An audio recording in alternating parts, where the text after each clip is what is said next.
What's up, Get Better Basketball community?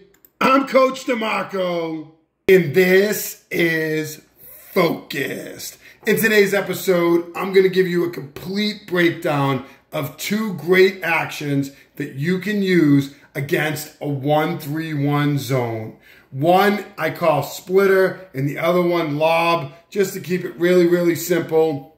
But I've had a lot of coaches reach out to me recently asking about quick hitters that they can use against a 1-3-1. We had a recent chat, the Get Better Basketball chat, on ways to attack the 1-3-1 zone. And I came across these two plays very recently. The first action comes from San Diego State, and they used it in their game against Wyoming. Wyoming lined up in this 1-3-1 look, and San Diego State ran their splitter action.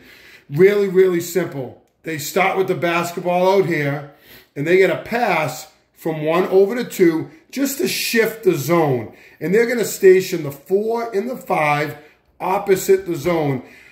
This is something that you could use against other types of zones as well, depending on where you position the guys. I see some people will screen the center like Kansas does against the 2-3 zone, and they get a cut down the middle. In this instance, they're going to get the zone to shift just a little bit. They're going to get this player to come over. Everyone shift over. 2 is going to throw back to 1, and this is the splitter action. We're going to get a screen from the 4 on this player in the middle of the zone, and from the 5 on the bottom of the 1-3-1 zone. And what they're doing is they're really isolating this player right here.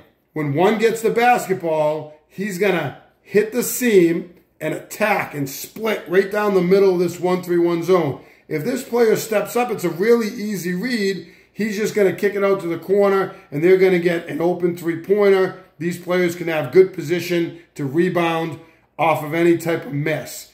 If this player freezes, this X player, then 1 is going to continue right down and go in for a layup. Really simple read for your team, great in an ATO situation. I saw San Diego State use this on more than one occasion. You might watch this play and say, oh, that's great, you can run it one time. No, they used it more than one time against Wyoming, and it worked for them. Let's take a look at this splitter action from San Diego State. So here comes San Diego State bringing the ball up the floor. We're going to get the pass over, and these two players are going to get in position, and you have your corner player as well. Now, you see the zone shifts when the pass goes across. The middle shifts. Your low player is not going to shift out because there's no one down here, but he's going to stay in the middle between this player and the basket. Obviously, doesn't want to be on the outside of him.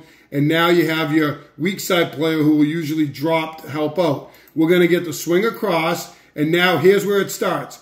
There's your first screen, and this player is actually going to post and sail. You could set it as a screen. I like how they really try to sail this player and post them up. And here is that key defender that they're reading. So now this player attacks. The defender is going to jump out to the corner to take away any pass out to the corner, hoping that he has help on the inside. Nice job sailing on the inside. That's why I call it splitter. He's going to come right down the middle. He's going to split the zone and get an easy 2 points. Let's take a look at this one more time at full speed. This first pass across is critical to shift the zone. You get the pass back, split down the middle, easy 2 points. So the next set we're going to take a look at is Ohio State, and they're going to use this against Santa Clara, who also is going to play the 1-3-1 zone. This player is going to be pretty aggressive for Santa Clara up at the top of the zone, trying to angle and take away these passes. We're going to, again, actually going to start the ball on this side. We're going to get a pass across, and teams like to do this. It just shifts the zone, and it gets a little bit of movement and allows your players to get in position. So when that pass comes across, you're going to get the zone to shift a little bit this way, and then the ball is going to come back across to this 2 player who's going to end up with the basketball. So we're going to go 2 to 1, 1 back to 2. As that pass across happens, we're going to get this 4 player to sneak in behind the zone, and they're going to end up setting a pick on this player here. The player in the splitter zone, who was the read player, is now going to get back screened. Now, when the ball comes back across the 2, 5 is going to look to get a sail on this X player who's going to work over to this side, and they're going to really post them up and try to sail them. Because the ball's on this side, their screen and their sail is a little bit easier. The key screen is going to be this back screen over here. 2 is going to look, 3 is going to cut on the baseline, and 2 is going to get a lob to 3, who's going to catch and get a layup. It could be a lob for a dunk. It could be an easy catch, land, and layup, whatever you need to do with your players, or it could be an alley-oop and then just lay it in on the catch. So even if you can't dunk, if you can dunk, that's great. You're going to get a momentum changer in the game. Even if you can't, this lob on the baseline is going to be a great look. Really, really simple set, this lob set. We had splitter and lob. These are 2 quick hitters you can use with your team. You don't see enough of this against the 1-3-1 zone. Can be a difficult zone to face. You can get stagnant against it. You get caught taking a lot of threes from the corner. So now you have opportunities to attack it down the middle, and in this instance, get a lob to change the momentum in the game. Let's check out Ohio State's lob action. So here is Ohio State's 1-3-1 lob set. They're going to line up in this 2-3 setup against the 1-3-1 with 3 players on the baseline. Really try to isolate this player in this, what will be the weak side wing. We get the pass across, just trying to shift the zone, and it gives this player a chance to come behind.